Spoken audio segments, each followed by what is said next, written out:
And so it's clear there's a real appreciation to excellence and doing things well.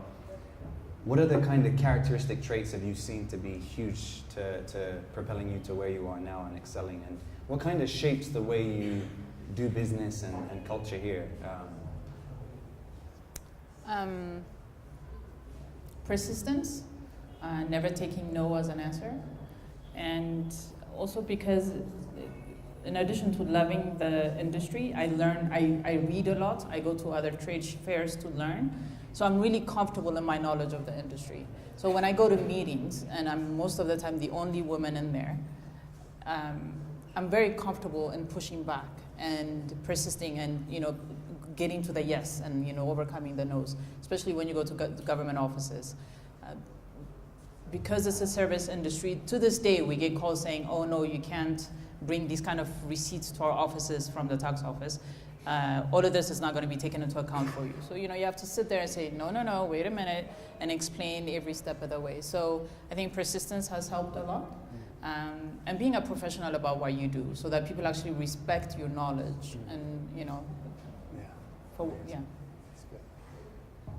You mentioned something there about as a female entrepreneur in a way, and I can experience through friends who have tried to set up businesses that are women, just sometimes it can be challenging. Could you speak into that a little bit as a woman in Ethiopia setting up a business and growing it to where it is?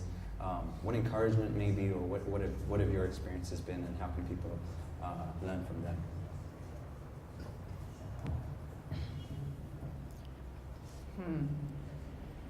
I've been trying to find the right answer to this question.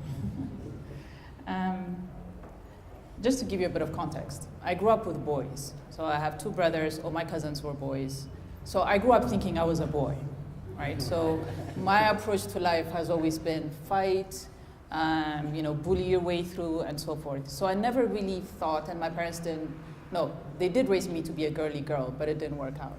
So I never really thought that being a girl would, or because I'm a female, this is not happening. The same way in the US, I would encounter racism and I thought they're having a bad day. It had nothing to do with me. So I'm oblivious to a certain extent. If somebody's giving me any kind of pushback, I'm thinking, he doesn't know better, rather than it's because I'm a female. I'm now becoming a little bit more conscious of it because I'm attending more feminist-oriented meetings and I'm going, oh, okay, now I get it a little bit. So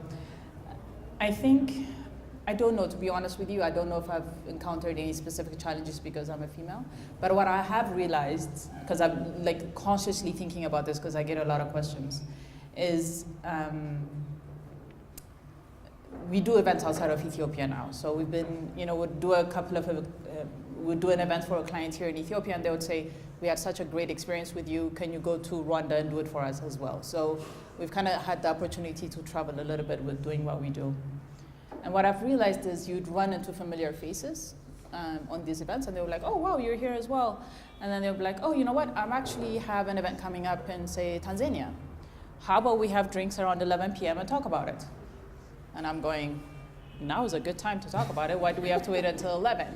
And so I'm like, no, I have to run to a meeting and then I have a dinner meeting, so I'll call you and then we'll do the meeting. And I'll be like, yes, that sounds like a fantastic idea. And then I'll avoid the calls, I'll avoid the emails, and I'll just, because really what would come out of an 11 p.m. conversation, right? So I may have missed a lot of business opportunities because of that.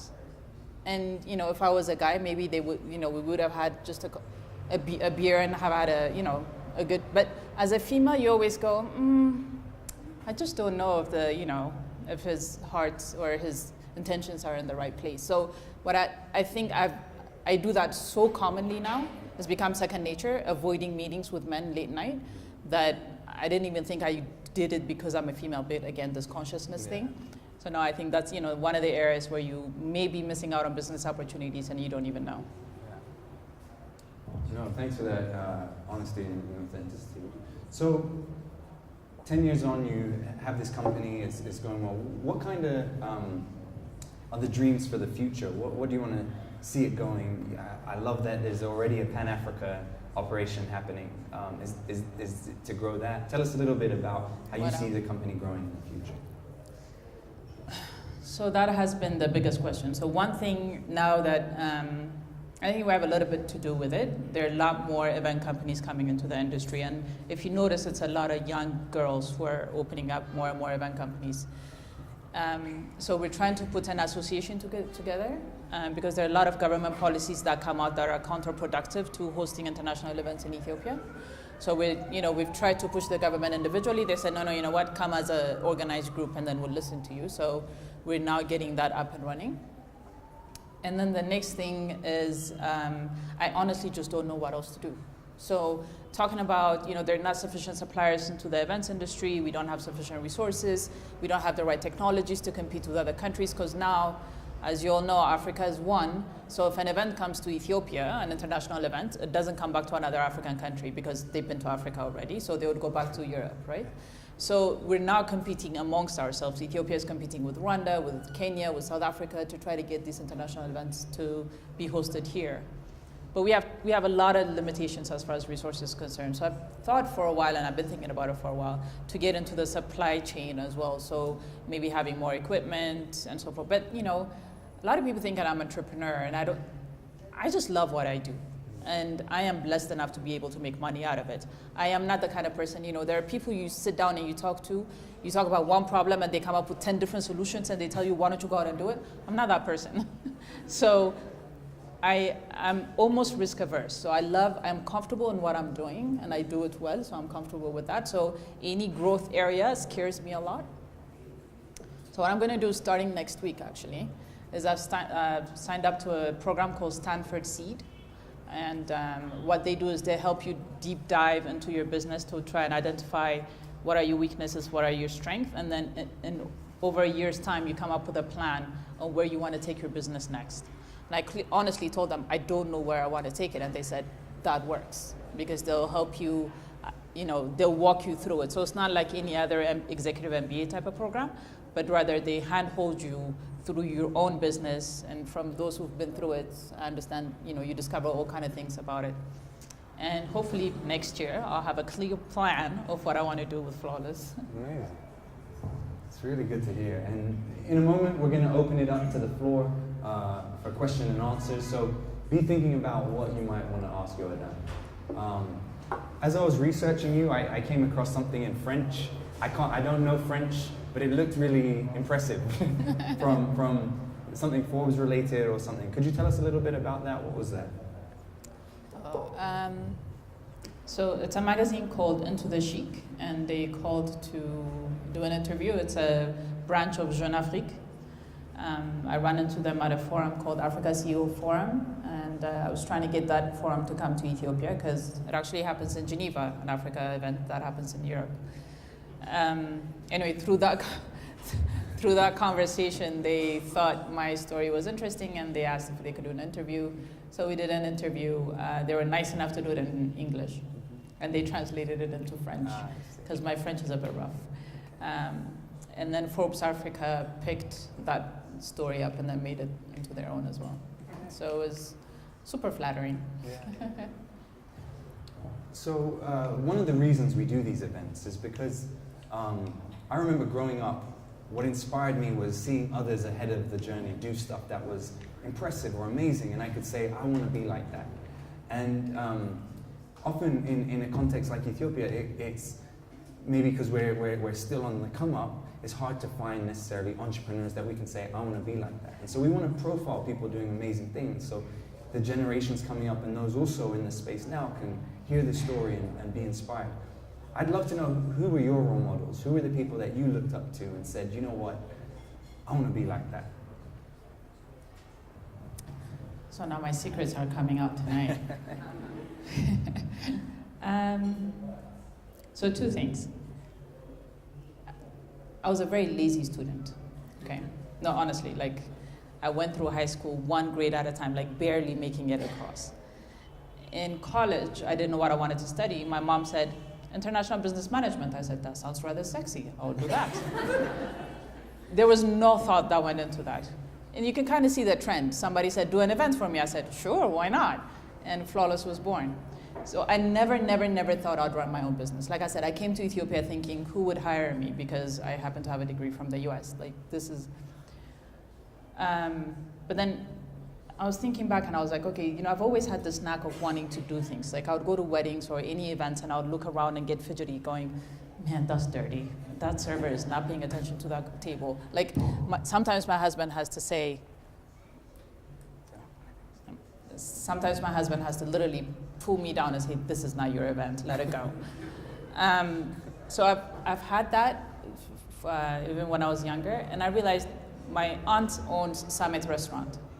So for the older generation, that was one of the very few first restaurants. And I remember she used to put me behind the cashier desk and say, do some work.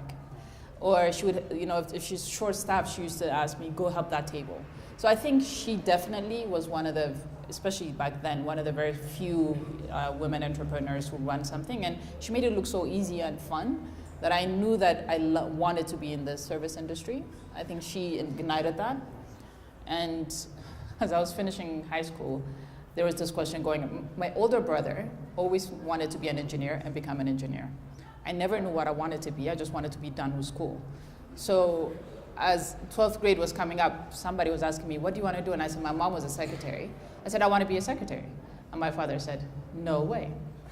I said, fine. And then at that time, being a flight attendant for Ethiopian Airlines was the biggest thing. So I said, fine, I'll be a flight attendant. He said, no, you're not.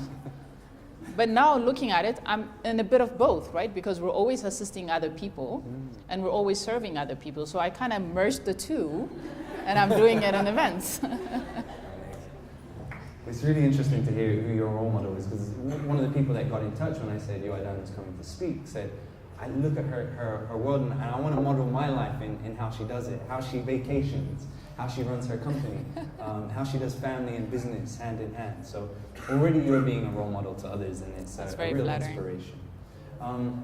I'd love to now look at what, for yourself or for others here who are thinking about starting a business or doing something, from your experience in setting up, I know you said persistence is a big thing and a number of other things, what kind of advice would you have for them?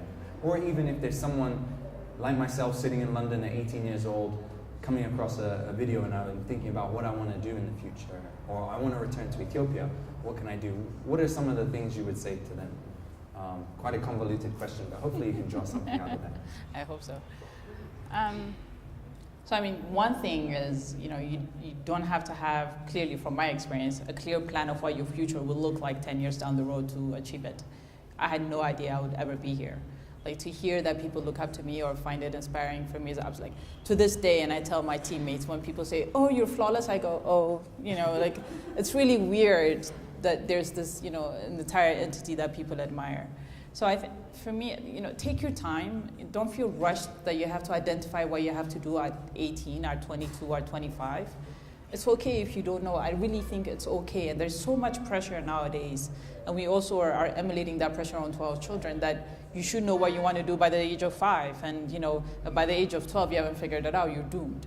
So take your time, you know, do whatever job that you get. And then, and if it sounds so cliche, but the first event I did, I knew I loved doing events. Like, there was just this physical high that I got at 3 o'clock in the morning when the event was done. And I said, oh my God, I love doing this. But I never thought I'd make money out of it. So if you're lucky enough to get that, you know, that deep satisfaction from doing what you do, then, you know, pursue it. I think getting into something just because you think you're going to make money out of it really quick will not last. It will fizzle away, and it will also show on your work because you really wouldn't put your heart into it. And talk about it. I don't, like, you know, when you go out to network, you know, it's great to talk about the weather and the frustration, you know, traffic of Addis or whatever, but really talk about what you want to do.